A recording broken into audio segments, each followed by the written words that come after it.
국민의힘 소속인 이수정 교수는 김건희 여사의 명품백 수수 논란과 관련해 덫에 빠진 피해자에게 사과하라고 무조건 주장하는 건 당사자 입장에선 합당하지 않다는 입장에 동의한다고 밝혔습니다.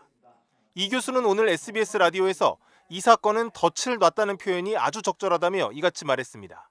저는 덫을 놨다라는 표현이 아주 적절하다는 생각을 하게 됐습니다. 예. 그렇기 때문에 이 덫을 놓은 책임이 덫에 빠진 짐승한테 있는지 아니면 덫을 놓은 사냥꾼에게 있는지 하는 것은 좀 한번 국민 여러분들 좀 심각하게 생각을 좀 해보시면 좋겠고요.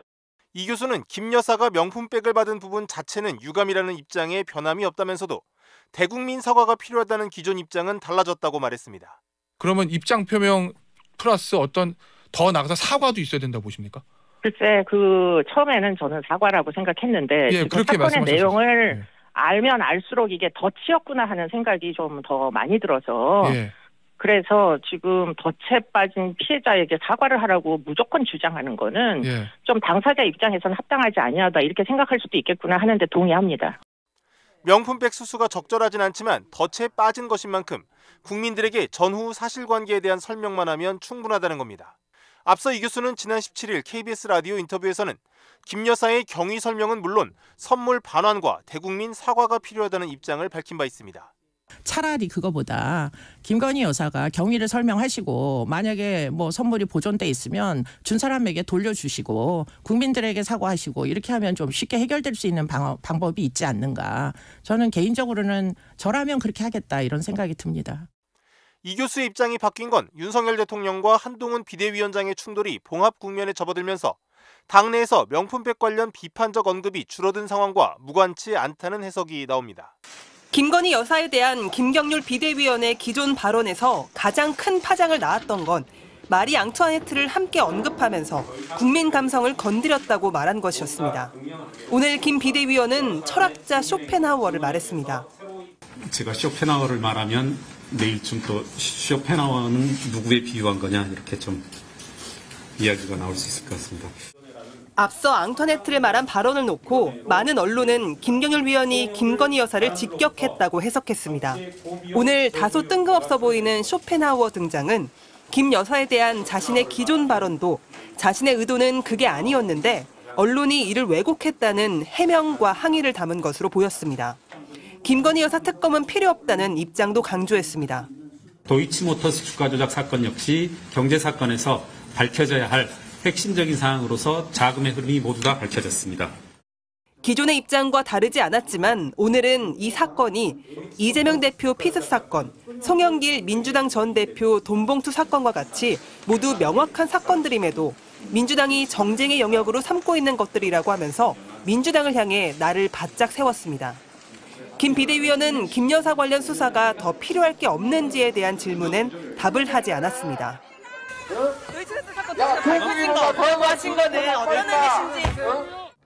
김경률 비대위원이 김 여사에 대한 입장을 전환하면서 민주당을 비난하고 나선 상황에 한동훈 비상대책위원장도 입장을 함께했습니다. 불체포 특권 폐기 등 자신이 강조한 정치개혁 이슈를 부각시키면서 공천기준과 관련해서도 민주당과 차별성을 강조했습니다. 5대 컷오프 기준을 발표했습니다.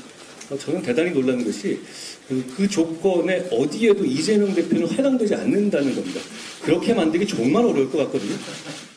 당내 갈등에 맞춰져 있는 초점을 민주당으로 돌리는 동시에 분열을 털고 본격적인 총선 준비에 들어가겠다는 의지로 보입니다. MBC 뉴스 조희원입니다. 대통령직 일각에서는 김경률 비대위원 사퇴를 요구하시는 걸로 알고 있는데요. 사퇴를 없이 그냥 가도 된다고 생각하시는지 여쭤봅니다. 제가 그런 요구를 받은 적이 없습니다. 이번에 총선 출마하는 비대위원은 직을 내려놓는다라는 얘기가 있던데 어떻게 생각하십니까? 그런 검토를 해본 적이 없습니다. 김경률 비대위원과 오늘 논란 이후에 처음으로 이제 모습을 드러내셨는데 이후에는 사실상 비대위원장님도 마찬가지 김경률 비서도 입장을 좀 표명을 자제하고 있거든요. 그럼 앞으로 그럼 당에서는 이제 이 입장에 대해서는 언급을 않겠다 이런 취지로 좀 해석을 좀 해주실까요? 제가 어제 말씀드린 건 제 입장이 변한 게 없다라는 것이죠. 예. 그러면 국민 눈높이에 맞춰서 보신다고 말씀하셨고 김건희 여사의 사과도 필요하다고 말씀을 주셨었는데 그때 입장이랑 다르지 않은지 알고 싶습니다. 제가 김건희 여사의 사과를 얘기한 적이 있던가요? 필요성이 있어 보인다라고 그때 제가 그런 말씀 드렸던 건 아니고 제가 드렸던 말씀을 그대로 이해해 주시면 되겠습니다. 저는 2023년도에 의외의 인물이 화제가 됐던 것으로 기억합니다. 쇼펜하우어가 많이 회자됐는데 쇼펜하우어 책을 읽으면서 가장 인상 깊었던 두 글자는 명랑입니다. 항상 명랑하게 살고 싶은 욕심을 가지고 있는 사람입니다. 여러분도 같이 좀 명랑했으면 좋겠고, 제가 쇼펜하우어를 말하면 내일쯤 또 쇼펜하우어는 누구에 비유한 거냐 이렇게 좀 이야기가 나올 수 있을 것 같습니다.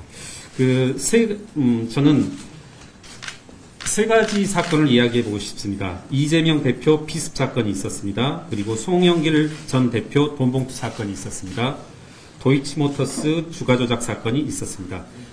일반인의 상식으로 접근컨대 이 세 가지 사건의 공통점은 더 이상 밝혀질 것이 없습니다. 모두 다 극명하게 경찰과 부산대병원, 서울대병원에 의해서 사실이 드러났고, 송영길 돈봉투 사건은 녹취록과 여러 사람의 증언에 의해서 새로이 드러날 것이 없습니다. 도이치모터스 주가 조작 사건 역시 경제사건에서 밝혀져야 할 핵심적인 사항으로서 자금의 흐름이 모두 다 밝혀졌습니다. 왜 이와 같이 명확한 사건들이, 흐름들이 민주당만 가면 뿌얘지는지 흐릿해지는지 정쟁의 영역으로 가는지 모르겠습니다. 이재명 대표 피습 사건은 정치테러 대책위원회라는 황당무계한 위원회로 귀결됐습니다. 송영길 돈봉투 사건은 검찰 앞 1인 시위를 넘어서 정치검찰 해체당 창당선언이라는 역사상 유례 없는 황당무계한 사건을 초래했습니다. 도이치모터스 주가조작 사건은 끊임없는 정쟁의 원인이 되고 있습니다. 이와 같이 민주당의 태도와 발언들로부터 정치의 고비용 저효율 구조가 초래되는 것입니다. 민주당의 행태가 우리 사회의 정치개혁 필요성을 역설적으로 증명하고 있다고 생각합니다. 감사합니다.